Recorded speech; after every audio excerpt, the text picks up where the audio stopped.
Welcome to another rendition of wearing my robe to do morning chores.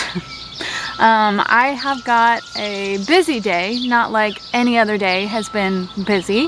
I've been slacking on videoing because I'm literally doing the same thing from dawn till dusk, which is planting, and there's only so much you can film of that. But I'm gonna take you along with me today to tally up the things that I've planted in the last 4 days. I have planted 500 tomato plants and 800 dahlias so far. So pray for my back.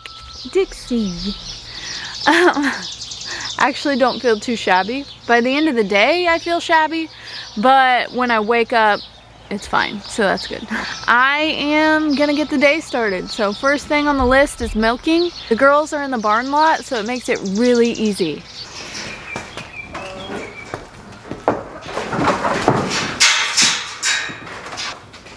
We're down to just milking Miss Honey now. And she's super easy to clean, super easy to milk. And we've even bumped her down to just once a day. So she's giving us about 2 gallons once a day. And to be honest, it feels almost like a vacation to not have to go out at nighttime when it's chaotic and do this all over again. Milking once a day is easy peasy.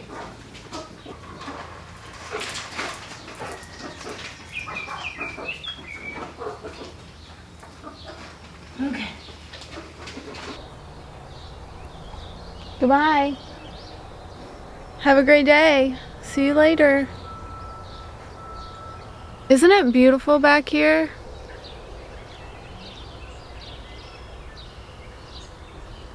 One of my favorite spots on the farm. Like, I wish my house was back here in this little cove instead of up in the front, so that I could just hang out with my cows and be hidden.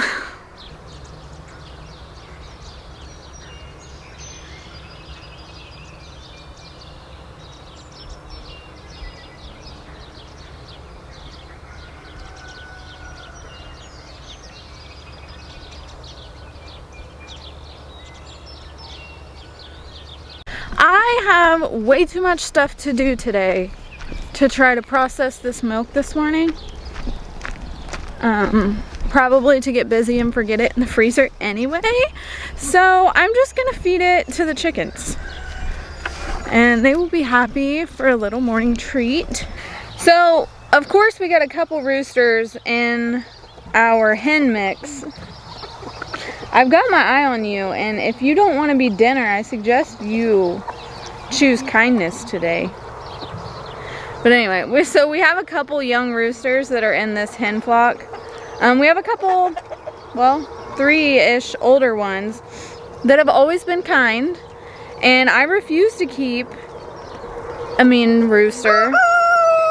So, and this one always follows me around. He has yet to do anything to me, but the day he does is the day he's dinner, because I'm not messing with mean roosters, except when I process them. There are eggs in here, but I'm not gonna get them because I know I'm gonna forget them in my pocket, and I don't really want scrambled eggs in my pocket. We really need to move these birds.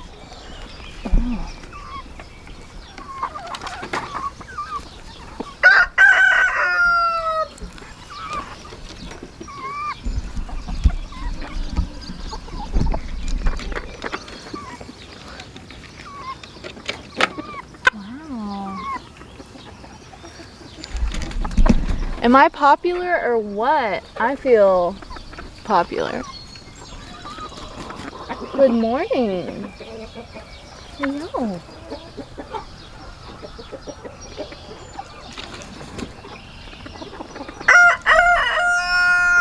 You need to go somewhere else, sir. My toes are out and I don't want to get picked. As you can see behind me, my list of things to plant is dwindling down. Look at this. Look at all this free space. Just because that looks like, you know, there's not a whole lot to do, let me show you what inside of the greenhouse looks like, because that's the next round of things to get hardened off. I have squashes way past due to be planted. All my flowers are back there. But it's gonna be fine, right? It's gonna be fine. This morning I came in to harvest a little bit of lettuce for a neighbor. And I want to get it while it's still the cool of the morning, but yeah, I'm gonna harvest this lettuce. So I've collected enough lettuce for one person and probably more than that. I'm gonna cut microgreens later. Let me show. They got kind of out of hand, so I got busy. Like I said that I wasn't going to. I said I was gonna stay on top of seeding, but did I? No. So I'm not gonna have any microgreens for the market this week. And honestly, these are a little beyond microgreens, but isn't it cute? Isn't it beautiful? This is beautiful. Well, that put a little damper on my morning because, I mean, why wouldn't that happen? I have to have my hands in dirt all day planting, and now I have a big cut on my finger, which means I'm gonna have to wear gloves, and I don't like wearing gloves. And I know I should. God bless it, that hurts. Anyway, the edge of plastic can really cut your finger. This is really annoying. I don't have time to have a cut that won't stop bleeding. I need you to stop being so dramatic.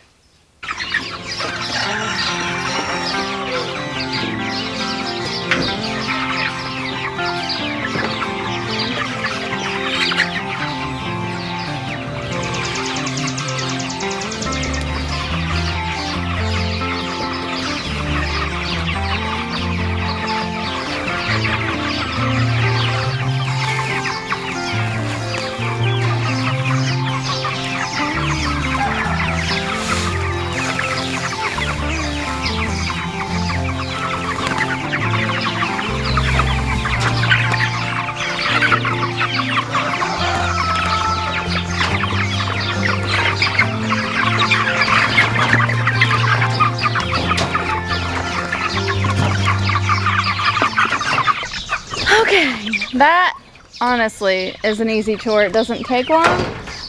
So the meat birds are done. So that's one less thing I have to do. The amount of poop one of these things make still shocks me every time. You can see where they've been. We move them every day to a new spot. So this was only 24 hours. Which I might regret doing this first stint right here in the backyard, because now we gotta dodge poop. But it's too late now. I have this tiny patch of ranunculus blooming. This was like my experiment because I had some corms from the previous year that never got planted, and so I was like, well, I'm gonna plant them because if they stay here they're gonna die anyway. So I planted them not thinking that anything would happen, and they are so beautiful. And so while I'm not gonna be selling these, I'm going to cut them to bring them inside.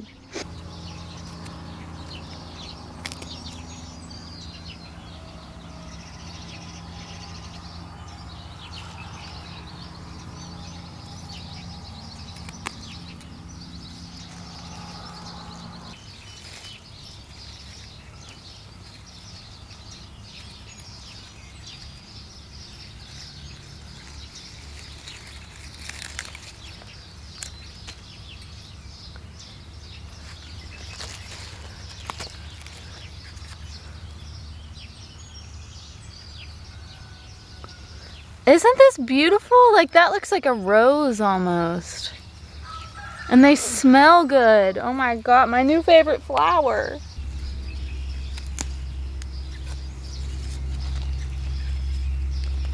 I mean, I'm not really a hot orange and red gal, but if you were, this is beautiful. Like, look at the edges of the petals.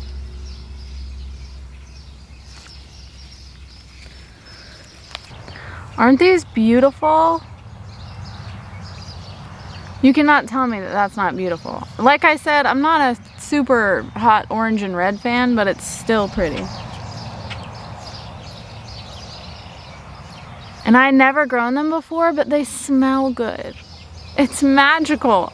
So I'm gonna take these inside and enjoy them for a couple days, and then I will hang them upside down just like this to dry, because ranunculus, I've heard, I've never done it before, but I heard they actually dry really well. So, and I want to have a lot of dried flowers to work with this fall, so I'm gonna dry these bad boys. Also, I better check my ranunculus order for next year, because I pre-ordered, because I need to grow all of these, okay? These are magical. These are my favorite spring flower. My new favorite, probably favorite flower, besides dahlias, you know. All of these are tomatoes. All of those are tomatoes. Which is crazy. I cannot wait to see what it's gonna look like here in July. My whole arch trellis is mainly cucumbers, and then you walk down the row and all of the potatoes are popping up. I mean, look how big this guy is. Look at this. This is so exciting. I feel like this is gonna be the best year yet. Cut to me crying in July when everything's going wrong, but I don't think it's gonna go wrong. I'm just gonna, you know, manifest positivity. I need to weed this. All these direct seeded beds need weeded, but I've got lettuce coming along really nicely. My cabbages are growing. Cabbages, my cauliflower got a little shocked when I put it in the ground, but it is recovering and looking nice. And you guys know that I keep it real here on this channel, so I'm gonna show you my fail. You wanna see it? It looks like grass right here behind me. This is supposed to be carrots. This is not carrots. This is grass, with a few carrots. So either I come down here and hand weed all of this, which is kind of hard to find the time to do. But this is a carrot. This right here, that's a carrot.